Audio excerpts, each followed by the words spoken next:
I think we moved the ball pretty well. I don't know what the total yards is, but I know at the end there you're just getting inching closer and closer to 500 at the end. When you get close to 500 yards of offense, there's a good chance you're going to have a favorable result. I think we should have scored more touchdowns and kicked less field goals, in my opinion. But I don't know. I got to watch the film. But 37 points is something to be pretty proud of.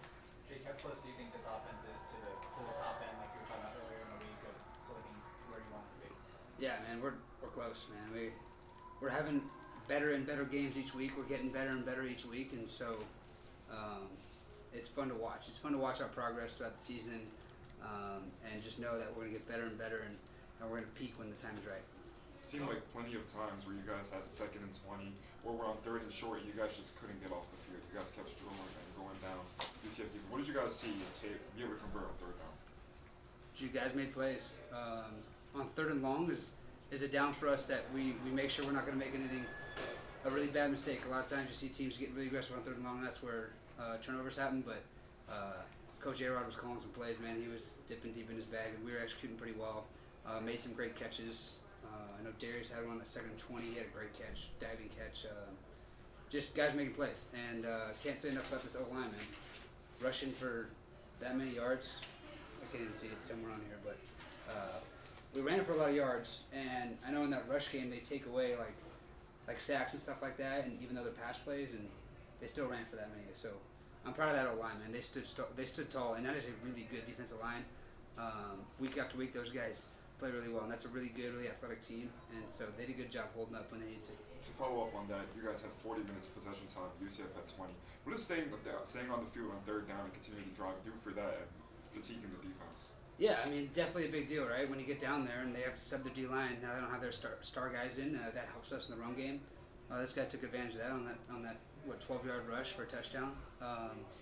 Yeah, I mean, that was something we emphasized this week and last week, is making sure we convert on 3rd down, and I thought we did a pretty good job of that. I don't know what the exact number is on 3rd downs, but I thought we did a pretty good job staying on the field. Jake, how excited were you at the end of the 2nd quarter, less than a minute left, I believe, take the field, and ends up being a Chase Roberts 62. You guys know how I feel about 2-minute drill. We love it, and we take advantage of 2-minute drill in every way we can. Yeah, we're excited. That's a funny route I threw. I don't think I completed that route one time all fall camp, maybe once, and so completing the game is always fun. Just knowing we're prepared for anything that comes to us, and so yeah, it was fun. LJ, we've asked Jake about this a couple of times, and so I kind of wanted to get sort of the inverse reaction. Where have you seen his kind of the most growth from him, the most progress from him as QB1, as a signal caller? Like he said, on 3rd and down, he just made better decisions, like times where we got to throw the ball away, or, he just tucks it and just runs, I feel like he's improved a lot in his decision making and things like that, so he's really improved a lot. Jake, how fired up were you guys about the fact that UCF was favored to beat you guys, although you had the much better record? What is it? Day games, traveling across the country. I don't know what excuse that book is going to come up with next, but yeah, we definitely took 2.5 personally. I'd say our locker room looked at that and got a little extra fired up for sure. How about you, LJ? Did that fire you up? Yeah, I mean, for me, it's just every game I just want to play my best, so I feel like, whatever the outside noise is, it doesn't really faze me. I'm just trying to get on to the next, or, I'm just trying to go out there and compete with my guys, because that's all that really matters at the end of the day. You guys had quite a turnout, a lot of fans, a lot of Cougars fans. What did that mean to you? Did that give you some additional juice today? Yeah, it definitely helps out a lot, whenever we go to an away game and, we have as much fans as probably the home team, it really helps out a lot. I mean, on 3rd down, it's not as loud and things like that, so it really helps out a lot with communication and stuff like that. Yeah, we've been saying we got the best fan base in the country, and they showed up today. It's fun. Seemed like on many pass attempts, there was almost 10 yards of separation from you and the next UCF D-back. What did you guys see in the defense to be able to convert some of those big passing plays? Those guys made plays. We got some really good receivers, man, and it is any given guy on any given day. It's surprising me that there was only 4 receivers in the receiving column tonight, which I don't know how true that. Didn't she have a catch? Yeah. Yeah, it was the top 4, I think, on that. Oh, okay, gotcha. There were Sorry. 9. I was gonna say usually there's a lot more on there, and there was tonight. The guys made plays. Coach Fessy was down them up, our receivers coach, and our guys were making plays. We got some of the best receivers in the country. And nobody knew that, I don't think, going into the season, and they're starting to realize it week after week.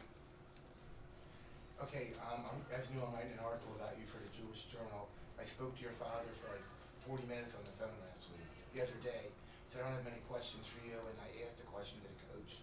But what's it feel like with so much anti-Semitism that you're bringing so much joy to people and such an inspiration to everyone? The world's a better place when we're just positive with each other, and so that's all I can be, is super positive. Just in every aspect of life. If you talk about doing things, the law of attraction, Coach Kalani talks about it a lot. If you talk about doing things and talk about being successful, you got a better chance to be successful. And so when it comes to the global lookout on conflict, if we're just more positive, man, the world will be a better place. And I think if we just understood each other, it'd be better. But, that's all I try to do, man, is be positive. Just bring people together. Bring the LDS community and bring the Jewish community together. And like now, people tell me like, dude, my best friend's Jewish and now he's a huge Cougar fan. Dude, I work with, I have a Jewish colleague and now he's a huge Cougar fan. Like, that's awesome to me. Like, that's just more positivity to me. They get to cheer for something on a Saturday, and that's more positivity. That's awesome. And then you get to inspire kids, and that's the most fun part. Your father kind of predicted that you would say this. That you're super, but I do want to tell you something that BYU doesn't know.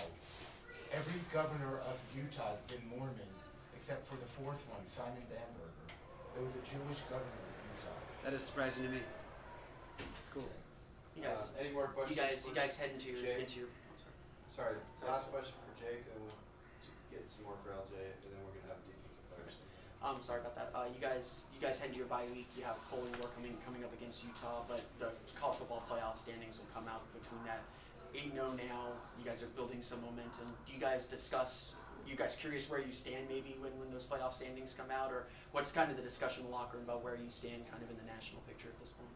This team, I've talked about it before, but this team is so good at approaching the moment and keep the main thing the main thing. We're not, if you sit 2/3 of the season and start looking towards the college football playoff, you're not doing the right things. You got to stay focused on the game ahead of you. Coach A-Rod says it. He says each week is a Super Bowl.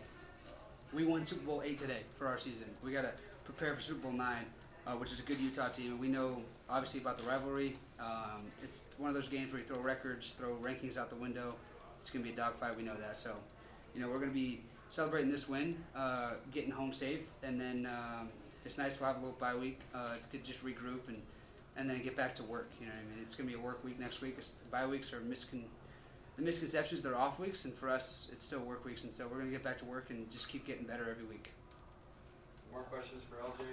LJ, you had 100 yards on the ground. What did you see through UCF D-line? Big guys, but you were able to make some plays. Yeah, that was credit to the O-line. They were moving guys out the way, and they were just able to make really clear reads for me.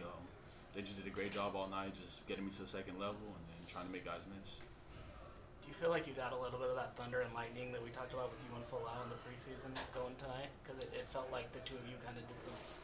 I don't know who was thunder, who was lightning, but it felt like you kind of had a little bit of that connection. Yeah, that's my guy. Ever since I've been out here, he's really took me under his wing. Like, I feel like that's like my bigger brother. So, just seeing him go out there and perform it the way he did, I knew he was capable of it, and I've seen him put in all the work to be able to do that. So, it was just awesome to see that, and just to get it going. Did you feel healthy out there tonight? I know you've struggled with obviously some things, but you looked as healthier than you've ever been, I think. Yeah, this is the best. I felt definitely better than last week. Last week I feel like I was struggling a little bit moving, but I feel a lot better this week. One more question right here, looks like.